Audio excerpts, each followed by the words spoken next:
No sé si habéis estado atentos los últimos viernes. ¿Recordáis lo que estamos estudiando los viernes? Los 10 mandamientos. Pues como no eran suficientes, hemos pensado, vamos a añadir algunos más. Y vamos a hacer un pequeño paréntesis y vamos a ver algo más sobre la ley de Dios. Algo que encontramos en Éxodo 23, versículo del 1 al 9. Es para que veamos que hay más vida después de los 10 mandamientos. Y en esta noche Nahum va a ser el que comparta la palabra. Pero buscamos Éxodo 23 y leemos del 1 al 9. Dice así: No propagarás falso rumor, no te concertarás con el impío para ser testigo falso. No seguirás a la multitud para hacer el mal, ni testificarás en un pleito inclinándote a la multitud para pervertir la justicia. Tampoco serás parcial al pobre en su pleito. Si encuentras extraviado el buey de tu enemigo o su asno, ciertamente se lo devolverás. Si ves caído debajo de su carga el asno de uno que te aborrece, no se lo dejarás a él solo, ciertamente lo ayudarás a levantarlo. No pervertirás el derecho de tu hermano menesteroso en su pleito. Aléjate de acusación falsa y no mates al inocente ni al justo, porque yo no absolveré al culpable. Y no aceptarás soborno, porque el soborno ciega aún al de vista clara y pervierte las palabras del justo. No oprimirás al extranjero, porque vosotros conocéis los sentimientos del extranjero, ya que vosotros también fuisteis extranjeros en la tierra de Egipto. Amén. Amén. Adelante, Nahum. Puedes pasar. Escuchamos atentos.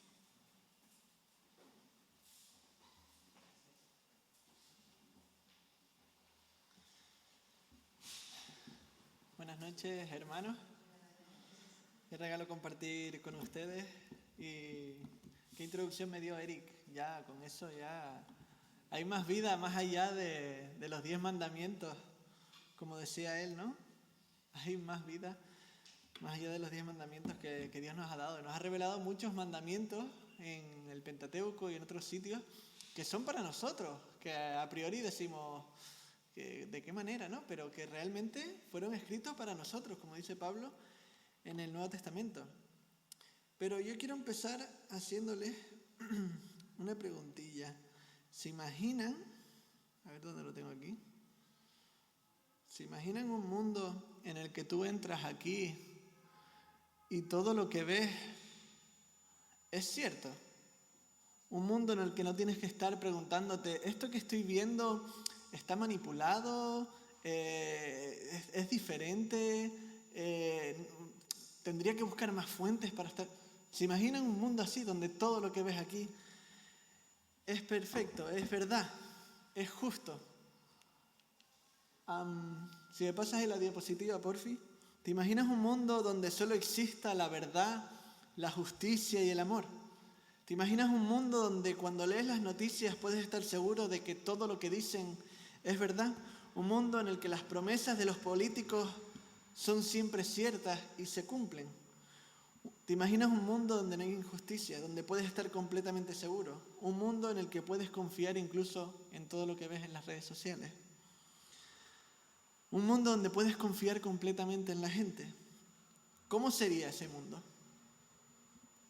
Este mundo es maravilloso, ¿no? De solo pensarlo. Y de hecho es tan maravilloso que nos parece imposible, ¿no? Es como, bueno, eso no podemos vivirlo. Pero en el texto que vamos a estar meditando hoy, Dios nos muestra que un mundo completamente justo y seguro es posible y que podemos y de hecho debemos empezar a vivirlo hoy. Éxodo 23, 1 al 9, como estuvo leyendo Eric. El libro de Éxodo nos muestra cómo Dios está creando un pueblo para sí, para adorarle. En cumplimiento a la promesa que le había hecho a Abraham, Dios iba a rescatar a Israel de la esclavitud de Egipto para llevarlos a vivir a una tierra llena de bendiciones. Y el texto que estamos considerando hoy está en una sección del libro donde Israel ha sido liberado ya de esa esclavitud. Está de camino a esa tierra prometida llena de bendiciones. Y Dios ha empezado a darle una serie de leyes para mostrar cómo se vive en una sociedad donde Dios es el centro. Cómo se vive en una sociedad donde la justicia y la verdad están siempre presentes, donde Dios es el centro. Y el pasaje, al revés. Ay, si me lo pasas, por fin. El pasaje nos muestra que a la luz de la salvación que Dios está realizando, en nosotros debemos manifestar el deseo de disfrutar su salvación de manera completa, trayendo su justicia y amor a todos los ámbitos de nuestra vida, de manera legal y social incluso. Y lo primero que vemos entonces, si me pasas la diapositiva, es llamados a ser justos. Pero llamados a ser justos con nuestras palabras. Versículo 1. La primera característica que nos muestra el texto de una sociedad donde Dios es el centro y por tanto que la justicia está presente en todas las áreas de la sociedad es que no hay lugar para la mentira. Dice el versículo 1. No admitirás, no propagarás, no esparcirás falso rumor. No te concertarás con el impío para ser testigo falso. Dice el versículo 7, de palabra de mentira te alejarás. Como humanidad somos conscientes de la necesidad absoluta que tenemos de vivir en la verdad y no en la mentira. Y de ahí el desarrollo que hemos hecho de la filosofía y de la ciencia. Pero no solamente en estos aspectos lo vemos, sino simplemente cuando vas a coger el tren y te dice que en 3 minutos pasa, y tú estás allí y pasan 3 minutos y no pasa, ¿qué te ocurre? Te enfadas, ¿no? Porque te han engañado, te han mentido. Es una tontería, ¿no? Pero ahora con estos retrasos del tren, te enfadas porque no te han dicho la verdad. Entonces, si somos tan conscientes de manera interna y de manera externa, es evidente que la verdad es tan importante, ¿cómo es posible que sea tan difícil encontrarla? ¿Cómo es posible que nos metamos en Instagram y no sepamos qué estamos viendo? Si esto es verdad, si esto es mentira, si cuando nos metemos, cuando escuchamos las noticias, ¿qué parte de verdad hay en esto? ¿Cómo es posible que hayamos llegado a un punto donde consideramos incluso que la verdad es relativa? Bueno, cada uno tiene su verdad. Las consecuencias de esto lo vemos ya en jóvenes, la frustración generalizada, la desesperanza al futuro, el miedo y la ansiedad constante porque no se sabe qué es verdad. ¿Cómo podemos empezar a vivir en un mundo donde reine la verdad y sus beneficios? Pues Dios quiere que empieces con tu vida. Simple y llanamente. Martin Luther King dijo que la injusticia en cualquier parte es una amenaza para la justicia en todas partes. La injusticia en cualquier parte es una amenaza a la justicia en todas partes. Y tenía razón. Y esta frase resume lo que les quiero mostrar, que si queremos un mundo donde la verdad esté presente en todos sitios, en los tribunales, en internet, en nuestras vidas, debemos empezar por nosotros mismos. Debemos empezar eliminando lo que amenaza la verdad en todas partes, nuestra propia mentira. Y una práctica, una aplicación que podríamos ver de esto, es que no debemos propagar información falsa o rumores entre los hermanos en la iglesia. Cuando dices algo sobre alguien que no estás seguro cómo es, que no estás seguro si es así realmente, pero aún así lo dices, o dices, bueno, quizás esto no es así del todo, pero es para que ores por el hermano, ¿eh? Te lo cuento para que puedas orar por él, que pues, lo está pasando mal, mira lo que está haciendo. Estás propagando información falsa, estás admitiendo falso rumor, como dice el versículo 1. Si lo escuchas y no dices nada. De hecho, el versículo 7 dice que te alejes de la mentira. Así que deberíamos poner freno a este tipo de conversaciones donde se teoriza de lo que ha hecho o no ha hecho una persona, pero que realmente en realidad no sabemos nada. En la sociedad vemos programas en Telecinco, por ejemplo, en Sálvame, donde se está teorizando sobre lo que hizo este famoso, lo que no hizo y tal, y no sé qué, y a los 2 días se contradicen lo que habían dicho, porque en realidad es que no tienen ni idea. Pero bueno, vamos a hablar aquí porque el morbo está en hablar de lo que hace o no hace la persona, propagando falso rumor. Pero cuando vemos este tipo de contenido, no estamos obedeciendo realmente te alejarás de la mentira. Incluso cuando esto mismo que vemos en la sociedad lo podemos ver entre cristianos que hablan de lo que hizo aquel famoso cristiano, aquel famoso predicador en las redes sociales y no sé qué. Nosotros mismos tenemos nuestra propia cultura de cuchicheo, y cuando compartimos ese contenido, le damos me gusta, se lo mandamos a no sé qué, estamos siendo parte de desobedecer este versículo. Estamos siendo parte de extender falso rumor y no estamos huyendo, alejándonos de la mentira. Estamos siendo testigos falsos junto al impío, como dice el texto. Entonces, buscar la verdad y alejarnos de la mentira en la que hablamos, aprobamos y consumimos en nuestro día a día es parte de lo que implica el llamado de Dios de ser justos aquí y de traer su verdad. Pero cumplir este llamado es difícil.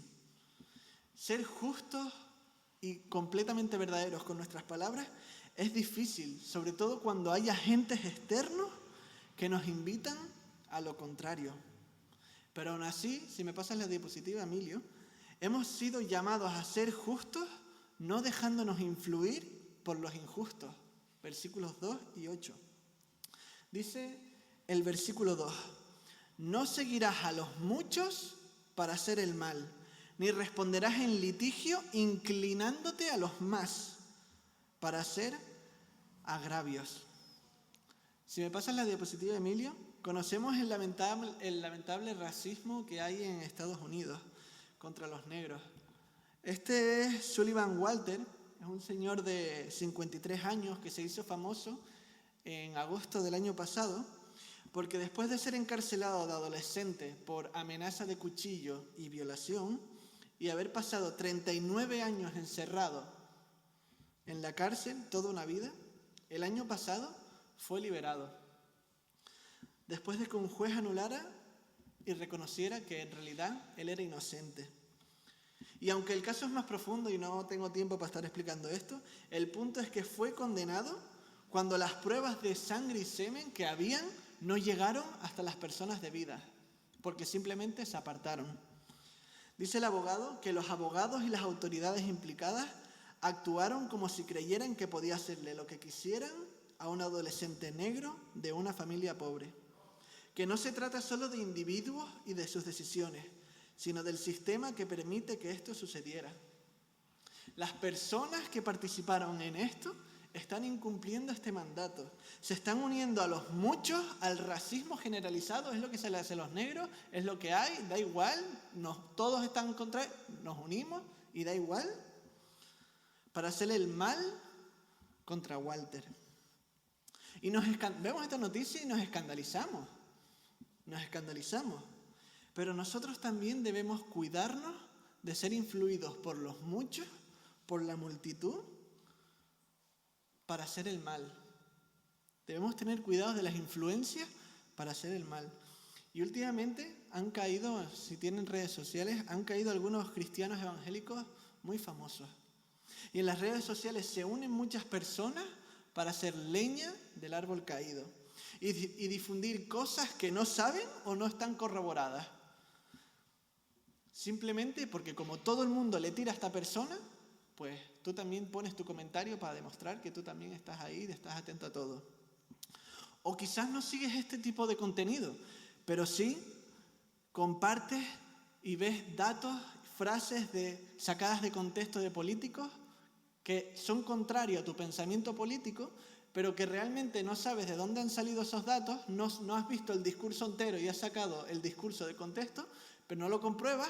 Pero bueno, como es el político que le tienes manía porque es del otro bando, pues lo compartes y dices, mira qué sinvergüenza este tío. Ahí sin comprobar nada, estamos uniéndonos a los muchos para hacer el mal. Tenemos que tener cuidado con este tipo de cosas.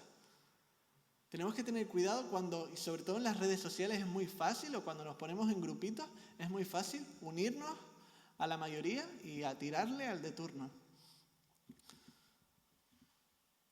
Es curioso que en el versículo 7, aparte de alejarse de la mentira, seguidamente el texto diga, y no matarás al inocente y justo con tu mentira. No matarás al inocente y justo, porque yo no justificaré al impío.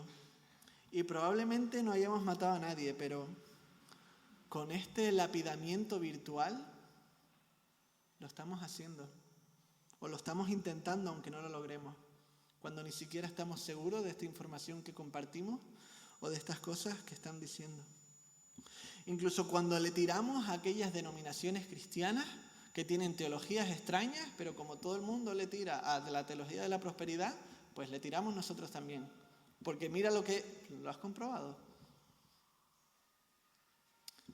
Entonces, no estoy diciendo que debemos estar en favor de ciertos políticos ni de ciertas teologías, para nada, no estoy diciendo para nada de eso.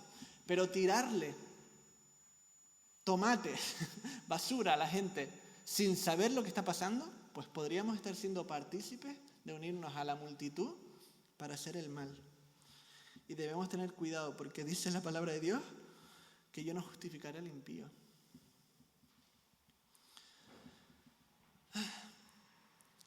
Otra forma de dejarnos influir por la injusticia, dice el texto, es dejándonos sobornar.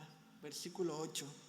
Dice, no recibirás presente o regalo, porque el presente ciega a los que ven y pervierte las palabras de los justos. Y esto seguramente nos viene a la mente lo típico de series de policías y de jueces y de tal. Y sí, o sea, obviamente esto se aplica a ellos directamente, ¿no? Y Dios está pendiente de los sobornos que hay con los políticos y que las empresas, y Dios castigará todo eso. Pero ¿qué hay de nosotros? ¿Aceptamos sobornos de alguna manera? Quizás podemos tener este mismo espíritu de dejarnos sobornar por los regalos, por las cosas que nos pueden dar las otras personas. Los estudiantes, si pervertimos nuestras palabras e inflamos nuestros porcentajes de lectura o porcentajes del trabajo realizado en estas típicas aulas virtuales, ¿estamos dejándonos sobornar por el mantener esa nota o por tener una nota mayor? Deberíamos tener cuidado con eso. Estamos siendo injustos. O cuando los predicadores, sin saber muy bien de lo que estamos hablando, no lo tenemos del todo seguro, pero si digo este tipo de frases, de este tipo de teología, el aplauso me lo tengo seguro. Mínimo, la aprobación de estas personas las tengo seguras. O sea que te estás dejando sobornar por el aplauso de las personas, aunque no estás seguro de lo que estás diciendo. ¿Estás pervirtiendo tus palabras para eso? Debemos cuidarnos de dejarnos influir por los premios que nos dan actos de injusticia que cometemos. Si queremos que entre los jueces reine la justicia, debemos empezar a vivirla nosotros hoy. Entonces, si me pasas la diapositiva, hemos sido llamados a ser justos también con los vulnerables. Versículos 3, 6 y 9. Dice el versículo 3, ni al pobre distinguirás en su causa. Versículo 6, no pervertirás el derecho de tu mendigo en su pleito. Versículo 9, y no angustiarás al extranjero. Es curioso porque la injusticia se puede manifestar de dos maneras según este texto. Dándole un privilegio indebido al pobre, porque simplemente es pobre, o quitándole los derechos al pobre porque es pobre y no puede defenderse. Te puedes caer por los dos lados. Y una posible aplicación que podríamos hacer de este texto para nosotros, de no abusar de los derechos ni quitar los derechos, es que con buenos motivos, frente a la violencia machista contra las mujeres, se le ha dado a las mujeres una distinción por su vulnerabilidad, con la nueva ley de sí, solo sí es sí. El problema que algunos jueces ven es que consideran que podría verse en peligro el principio de presunción de inocencia, obligando al acusado a demostrar que la víctima le dio el sí antes del encuentro sexual, lo cual sería muy difícil. Y las mujeres aquí presentes podrían abusar de este derecho de alguna manera. O mujeres que ustedes conocen y sobre las que ustedes tienen influencia, podrían abusar de este derecho. Y este texto nos llama a que no abusemos de estos derechos por ser simplemente mujer, por ser simplemente pobre en el contexto original, pero por tener un derecho más que abusar de él.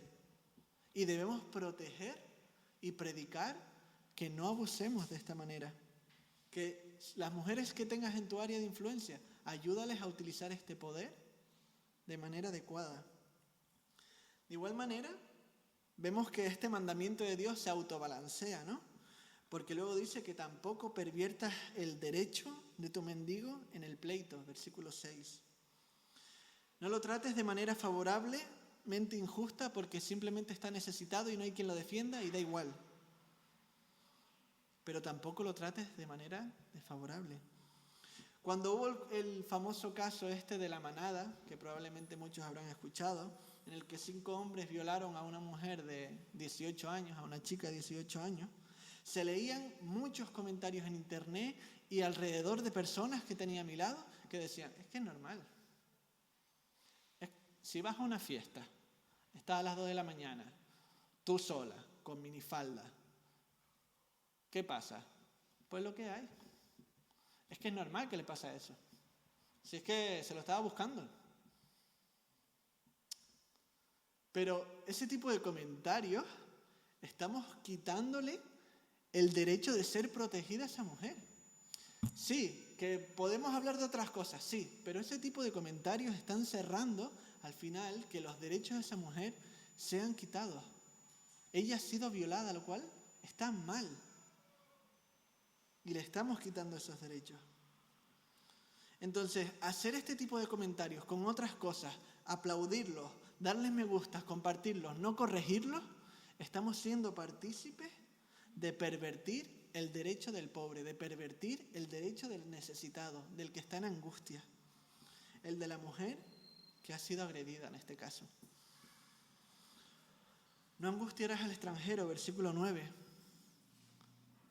Cuidar de los ucranianos no es una opción según la Biblia. No es como, si quiero sí y si no, pues bueno, ¿no?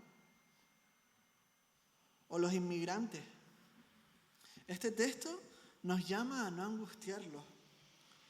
No debemos aprovecharnos de ellos como empresarios, como vecinos, como ciudadanos, simplemente porque no tienen recursos, simplemente porque no hay quien los defienda. Tampoco debemos permitir en nuestros círculos de influencia esos comentarios racistas, xenófobos o desprecios de cualquier forma a estas personas, porque como es lo que todo el mundo hace, y bueno, es extranjero, y si en vez de eso te miras un vídeo de YouTube o buscas información y ves cuál es la situación de Ucrania para entenderla, porque están aquí. ¿Por qué no miramos más esas cosas y amamos y traemos la verdad y la justicia al pobre y al menesteroso? Saben que Dios tiene muchos nombres en la Biblia, pero saben que uno de sus nombres es el que protege a las viudas y a los huérfanos y a los extranjeros. Que Él es padre de ellos, dice. Es curioso. De esta manera Dios nos llama a vivir de manera justa y a construir un mundo justo con nuestras palabras, con la verdad y con las acciones. Pero la justicia no surge de manera independiente. La justicia debe estar basada en un amor real al prójimo. Si me pasas la diapositiva, hemos sido llamados a ser amorosos, versículos 4 y 5. Y si os fijáis, este texto yo he ido saltando ahí, versículo 1, versículo 7, versículo 2, que está leyendo porque no lo lee todo seguido. Y es que este texto es un quiasmo. No sé si saben lo que es un quiasmo, pero un quiasmo antes no es una cultura oral cuando se escribió la Biblia, ¿no? No tenían negrita o subrayado. Ellos utilizaban otras técnicas y esto es un recurso literario, el quiasmo, en el que usaban los hebreos repetían las cosas de manera inversa, para recordar lo que habían dicho y que en el centro quedase lo más importante. Si me pasas la diapositiva. En este texto vemos que se habla primero en el versículo 1 de lo justo y social legalmente, luego hacer lo justo con el pobre y luego amar al enemigo, para luego retroceder y hacer lo justo a los pobres y hacer lo justo social y legalmente. ¿Ven el quiasmo? Cómo en el centro queda amar al enemigo, pero por los lados se desborda. Pues esto lo hacían para que en el centro tú pudieses ver qué es lo más importante. Y este texto nos muestra que la verdadera justicia nace del amor, fluye del amor y se desborda y llega a la justicia social y legal. Y dice el texto, versículo 4, si encontrares el buey de tu enemigo o su asno extraviado, vuelva a llevárselo. Si vieres el asno del que te aborrece caído debajo de su carga, ¿le dejarás sin ayuda? Antes bien le ayudarás a levantarlo. Y lo curioso de este mandato de amar al enemigo es que tienes que hacerlo esté o no esté el enemigo. Él lo vea y sea consciente de que le ayudaste o no. Esté al lado del burro o no. Entonces, como Iglesia Universal, este mandato debería hacernos pensar. ¿Y cómo podríamos aplicar esto? ¿Cómo podríamos amar a nuestros enemigos? Y una forma que se me ocurre es que frecuentemente miramos a las personas que se identifican con el movimiento LGTB como enemigos. Y podemos tener nuestras razones, porque han hecho cosas y nos han hecho daños de muchas maneras este movimiento. Pero eso no debe impedir que cuando ellos estén sufriendo, nosotros vamos y les ayudamos. Quizás es muy loco, pero es que el Señor nos está llamando a amar incluso a nuestros enemigos. En nuestras iglesias locales debemos preguntarnos, ¿cómo están sufriendo injustamente las personas que pertenecen al movimiento LGTBI? ¿Y cómo podemos ayudarles? Y una forma práctica de hacer esto que veo es enseñárselo a los jóvenes, inculcárselos. ¿Sabían que 1 de cada 2 personas trans en los institutos sufren de manera que nadie dice nada? 1 de cada 2 personas trans, el 50%. A lo mejor, bueno, no sé, depende de la época y tal, pero yo recuerdo en mi instituto ver personas trans, todo el mundo se reía de ellos. Mira cómo va con el pelo, si es un tío. Que no... Y comentar, y claro, eso va generando un tipo de sufrimiento, un tipo de bullying. Pero Dios nos llama a amar incluso a nuestros enemigos, incluso aunque la persona no lo vea. Y debemos cuidar de participar en ese tipo de conversaciones, corregirlas incluso, sufrir por nuestros enemigos, amarlos. ¿Saben por qué? El texto continúa y lo otro que vemos es que, si me pasas la diapositiva, que somos llamados por el que nos amó siendo injustos. Cuando Dios dice la razón por la cual debemos vivir de esta manera, debemos vivir con la verdad, haciendo la justicia, trayéndola, amando incluso a nuestros enemigos. Él dice la razón por la cual debemos hacerlo en el versículo 9. Porque vosotros sabéis cómo es el alma del extranjero, ya que extranjeros fuisteis en la tierra de Egipto. Dios razona que ellos y que nosotros deben vivir de manera justa y amorosa, incluso con los enemigos, porque nosotros mismos fuimos ayudados cuando éramos injustos. Fuimos tratados con justicia y con amor cuando éramos injustos. Nosotros hemos sido rescatados del abuso, de la esclavitud al pecado que nosotros teníamos. Deberíamos desear más que nadie liberar del tormento del pecado a otras personas, cualquiera que sea. Nosotros mejor que nadie deberíamos entender ese llamado de búsqueda, de amar a los enemigos, más que nadie. Porque cuando nosotros éramos pecadores, dice la Biblia, Dios murió por nosotros. Romanos 5:8, Dios demuestra su amor para con nosotros en que siendo aún pecadores, Cristo murió por nosotros. ¡Wow! Siendo sus enemigos. Quizás es demasiado radical, pero es el llamado de Dios hacia nosotros. Comprenderemos mejor su amor cuando lo hagamos. La buena noticia es que a pesar de que no tengamos fuerzas, Dios empieza hoy mismo, a través de su Espíritu, en aquellos que se arrepienten de sus injusticias y confían en Jesús, empieza a trabajar para que podamos vivir de esta manera. Empieza a trabajar por medio de su Espíritu para que podamos amar incluso a nuestros enemigos. Empieza a trabajar para que defendamos al pobre. Empieza a trabajar para que defendamos al que está siendo oprimido. Empieza a trabajar hoy para que digamos la verdad cuando no nos interesa. El Espíritu Santo, cuando consideramos la obra de Cristo en la cruz, nos promete que nos fortalecerá y nos dará el poder necesario para hacerlo. Por eso, si me pasas la diapositiva otra vez, a la luz de la salvación que Dios está realizando en nosotros, vivamos de manera completa esta salvación que Dios está haciendo. Traigamos su justicia y su amor a todos los ámbitos de nuestra vida, incluso el legal y el social. Así que respondiendo a la pregunta del principio, sí.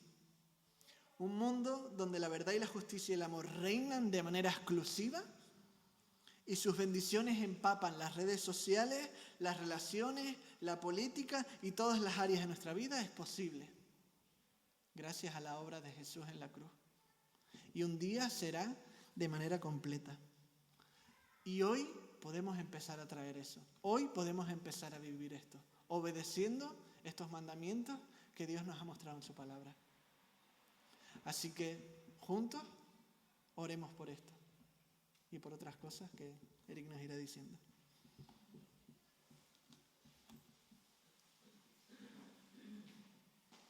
Muchas gracias, Nahum. Qué gusto escucharte. Y tal como decía él, vamos a responder al Señor ahora en oración. En primer lugar, vamos a darle las gracias, porque cuando éramos enemigos, Cristo se entregó por nosotros, por amor. Así que vamos a darle las gracias y vamos a pedirle también que nos ayude a amar a nuestros enemigos. Busca en esta iglesia la persona que peor te caiga y dale un abrazo el domingo y la invitas a comer, por ejemplo.